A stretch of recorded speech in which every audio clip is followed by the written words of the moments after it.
Rafael, Carol e eu estamos casados há 7 anos e não tivemos a graça ainda de ter um filho. E nós nos conformamos com a vontade de Deus, né?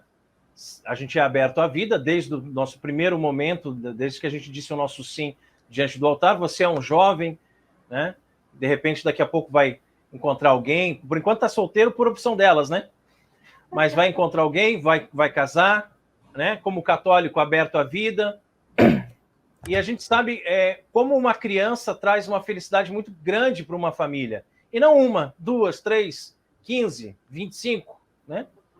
E que tristeza essas pessoas. O que elas devem. O que deve passar na cabeça de uma pessoa que realmente faz essa opção, né?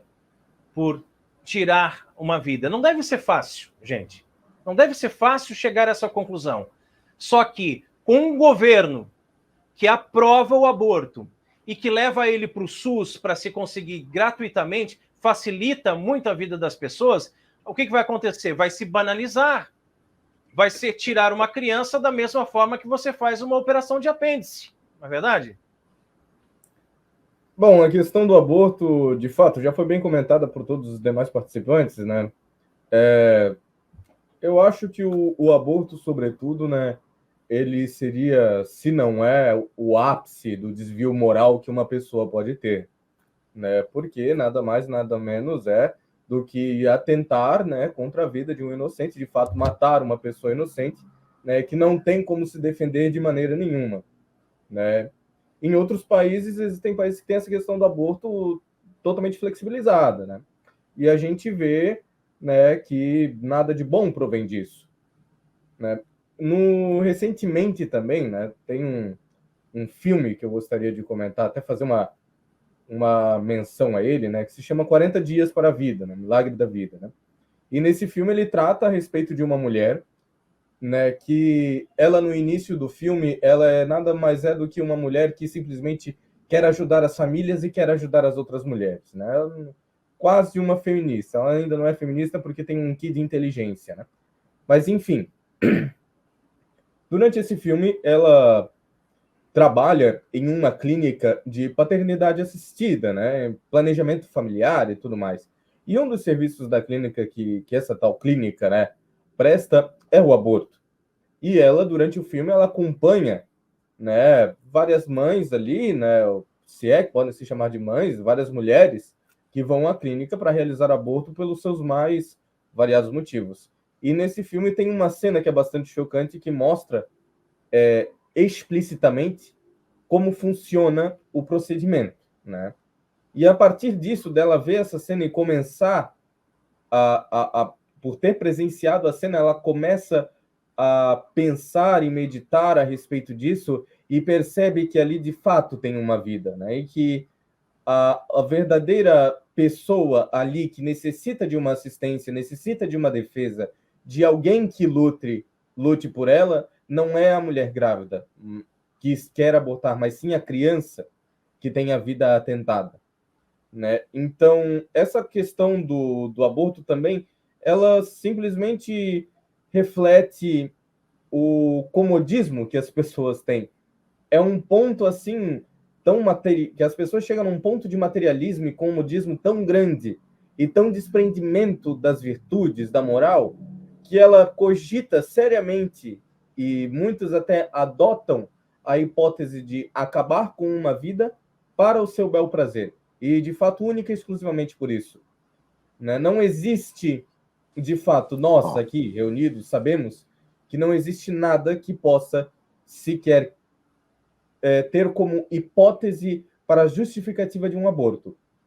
Todavia, também devemos observar o que essas pessoas usam para justificar, né? E essa questão do comodismo é a principal delas, né? Porque toda vez que a gente fala sobre aborto, a gente fala porque a criança tem uma doença, ela tem uma deformidade e ela vai nascer com algum tipo de doença, né? Por exemplo, tem alguns países que apoiam, né, e liberam o aborto se o feto ali, né, no ventre da mulher estiver visível as características de síndrome de Down. Eles fazem exames para ver se a criança tem esse problema, né? Existem alguns exames que eles conseguem fazer, não sei exatamente qual é, não sou médico, mas em todos os casos, né, eles abortam a criança porque teve isso. Ah, não deu certo, vamos tentar outro. Né, a gente sabe que não é assim que a banda toca. Né? Ou quase também... uma eugenia, né, Rafael? Não, sim, também aquele ponto de, eu simplesmente não quero. Aí não é a hora para eu ter um filho. Então, realmente, o aborto ele sempre vai recair, na verdade, pela falta, não é nem tanto falta de respeito pela vida, mas é um ponto máximo de egoísmo que uma pessoa pode ter. Né? E também eu tenho um vídeo que eu gosto muito, ele foi feito por um grupo pró-vida, né, na Inglaterra, e ele foi replicado em vários países. Aqui no Brasil também teve um canal no YouTube que fez uma releitura desse vídeo, vamos dizer dessa forma, né? Mas, enfim, ele nada mais é do que uma mulher, né, chegando numa clínica de aborto, né, numa clínica de saúde pública, propriamente dito, com um bebê de colo. Assim, né? Assim, com no máximo 1 ano, enfim, né? Muito parecido ali na faixa etária ali, até 1 ano de idade, vamos dizer, né? E ela chega com um bebê, né? Senta-se em frente ao médico e eles começam a conversar, né? E ele pergunta, bom, qual é o seu nome? O que te trouxe aqui? Né? E a mulher diz, não, é o seguinte, doutor, eu estou grávida e eu quero realizar um aborto. Né? E o médico fala assim, mas por quê? Foi um estupro, alguma coisa? O médico queria entender a situação da mulher, né? Evidentemente. Então ela fala, não, doutor, a minha família, eu e meu marido, somos muito humildes, né? E nós não vamos ter condições de cuidar das 2 crianças. Então eu quero realizar o aborto, porque eu não vou ter como cuidar dos 2. Né? E o médico, né, o vídeo se conclui na oratória do médico, né, dele dizendo, pois então vamos fazer o seguinte, por que a gente não mata o teu filho que está no teu colo? Aí a mulher disse, não, mas isso é um escândalo, como é que tu pode cogitar essa hipótese? Ela disse, ué, mas não é um bebê igual? Olha, se tu matar o teu filho que está no teu colo, tu vai ter aí pelo menos uns 8 meses, 7 meses, 9 meses, para tu te programar financeiramente para poder cuidar de um filho. Então, por que a gente não mata esse que está no teu colo para a gente te dar um tempinho ali, consegue dar um time para você se programar, né? Então, de fato, né, parece que essa questão do aborto ele é totalmente antiético, sem nenhum tipo de lógica, porque a gente pensa a gente tenta pensar, né, para essa pessoa, né, através de quem apoia isso, tentar entrar na mente desse cidadão e pensa, poxa, a partir de que ponto um indivíduo, né, adquire o status de pessoa, de ser humano?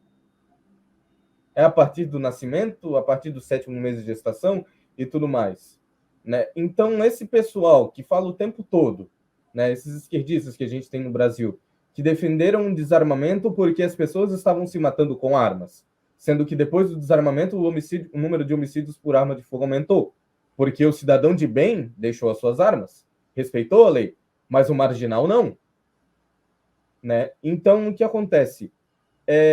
Eles tentam fazer isso pensando de que, de alguma maneira, vai ter alguma coisa boa. Eles querem defender a vida de alguém, mas não se preocupam com a vida mais inocente e mais indefesa que tem, que é a vida do feto. Então, o simples fato de refletir, mesmo que superficialmente a respeito disso, né, você olha para uma pessoa adulta hoje, você olha para o Peter, para o Igor, para o Rogério, para o Valdir, para o seu Raimundo, para mim, né, todos nós já fomos bebês num ventre de uma mãe. Todos nós já passamos por isso, né? E bem, pense, né? Vamos supor aqui, eu vou pegar para Cristo e o Peter, né? Mas vamos supor que a mãe do Peter tenha abortado. A gente não ia ter o Peter aqui. Eu, particularmente, não ia nem conhecer o seu Raimundo, porque eu conheci o seu Raimundo através do Peter, né? Então, ou se tivesse a minha mãe feito isso, ou a mãe do professor Raimundo, né? A gente não tem como imaginar isso, porque, claro, as nossas ações, né, na vida, mas então o ponto que eu quero chegar é que quantos outros Peters, né, quantos outros Raimunds, digamos assim, né, não tiveram suas vidas ceifadas? Homens que poderiam crescer, se tornar bons pais de família, né, poderiam ser pessoas excelentíssimas dentro da sociedade. Ah, mas era de uma mãe que não tinha a mínima condição e tudo mais. E a gente sabe que essa questão não é predefinição para caráter de ninguém, né? Então, A questão de defesa da vida, a questão de aborto é algo absurdamente imoral, é algo que realmente não tem nem como a gente discutir, né? Que se pararmos para pensar, é ridículo uma nação como o Brasil, uma nação que é terra de Santa Cruz, né, de fato parar e ter a hipótese de estar discutindo de forma séria sobre esse tema.